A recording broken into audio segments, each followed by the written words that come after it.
When is the next Fire Emblem coming out, and who is making it? You see, recently I did a deep dive of the credits of several games to examine whether or not they had the capacity to put out multiple games.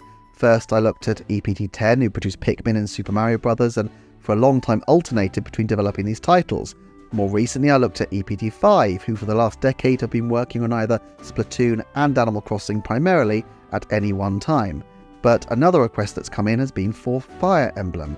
Now, I think this is a trickier one to call because this is not a series that is developed internally in Nintendo, but is developed instead by Intelligent Systems. And Intelligent Systems have different approaches to Nintendo.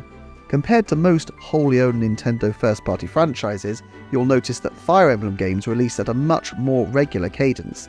For why that is, I've got another video up here, so please do check that out after this. But this makes the absolute odds of a Fire Emblem title releasing in any given year quite high once you factor in the original titles, remakes and spin-offs, whether obvious tie-ins like Fire Emblem Warriors or more oblique tie-ins like Tokyo Mirage Sessions. Simply put, the Fire Emblem team are already firing on all cylinders in terms of their production, and you can see this from their release cadence over recent years. Let's take out all the spin-offs and just concentrate on the main games. You can see that 2015 had Fates, 2017 had Shadows of Valentia, 2019 had Three Houses, and of course 2023 had my personal favourite of these, Engage. And Intelligent Systems are no strangers to calling in assistance. Koei Tecmo were obviously hugely important for the development of Three Houses, while Engage also had a range of support studios, such as Synesthese, Himawari, Horticulture, and more. They're less precious than Nintendo's internal studios about keeping the same core team, and they seem more willing to take risks to bring a steady drumbeat of new titles to the market.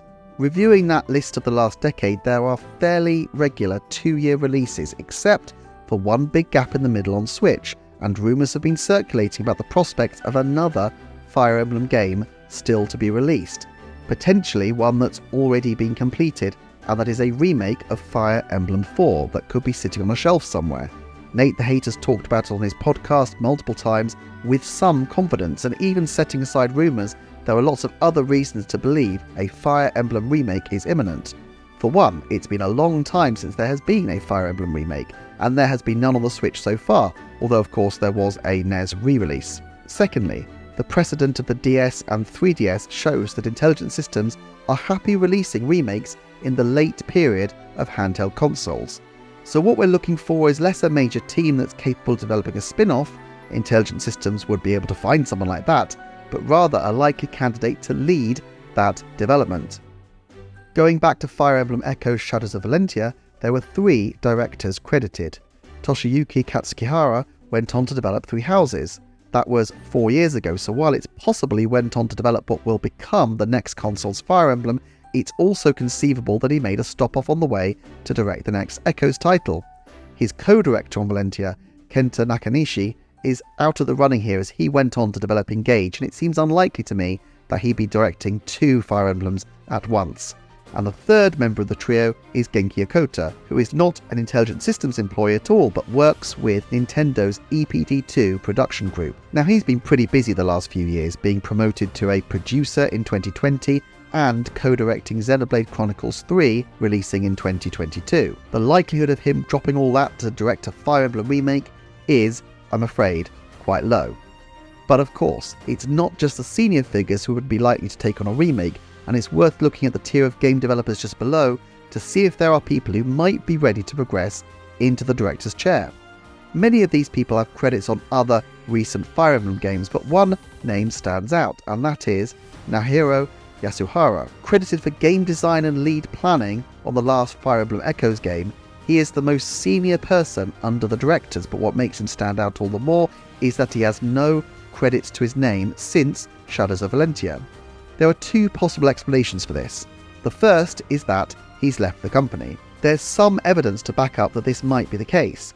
In 2017, he had an interview posted on the Intelligent Systems website explaining that he had been at the company since 2006. In terms of the future, he said, "I want to continue to make good games and make it in an organisation that can pursue the way of good games. If someone has come up with a good idea, I want it to be a company that can be announced without fear, even if it seems to cost a lot of money." It strikes me that working with Intelligent Systems might not necessarily be the place to throw around mega cash, and in an age of acquisitive Chinese studios poaching Japanese talent, it might emerge that he's no longer in post. Certainly, the interview has been taken down by Intelligent Systems, and while there are multiple interviews still up on the site, there's nothing to suggest that he is still there. This might also be the case if he was promoted out of his current role though, so my expectation is that either he's not at the company or he is actually directing the new game. I would probably lean towards the former because of the lack of any special thanks credits on a new recent game, but there's just no way to know for sure, and I guess we'll see in due course. In terms of a forecast, I'd say there's a 90% chance that there will be a Fire Emblem game released by the end of 2025. But what about this year though? This would make 2 games in consecutive years, which might seem a little bit unusual, but as much as this might seem like a stretch, we will be at minimum 18 months on from Fire Emblem Engage by the time a new title releases, and Fire Emblem Three Houses was originally slated as a 2018 title, just a year after Shadows of Lentia, even though it was pushed back ultimately to 2019. Therefore, I'm inclined to say that there is a 70% chance that a Fire Emblem title will release this calendar year. Intelligent Systems are better with existing technology than new tech, so it's probable that they would rather benefit from the large install base of the current system than try to get on board too early with the new one. After all, Fire Emblem fans are perhaps less likely to be early adopters of new tech in the main, but will show up for games when they do release, making it a smarter move to release on established hardware. Moreover, I'd say there's a 30% chance that the next Fire Emblem game when it comes will be directed, or at least co-directed, by Three Houses director Toshiyuki Katsuhira.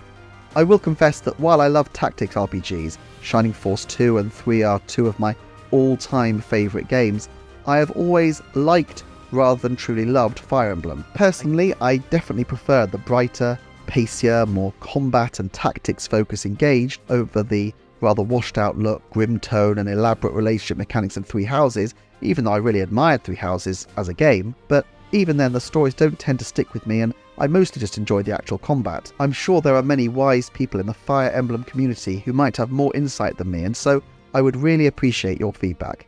In the meantime, please check out some of these videos that are on the screen right now, and thank you so much for watching. I will see you again soon for another Nintendo Forecast. Take care, everyone.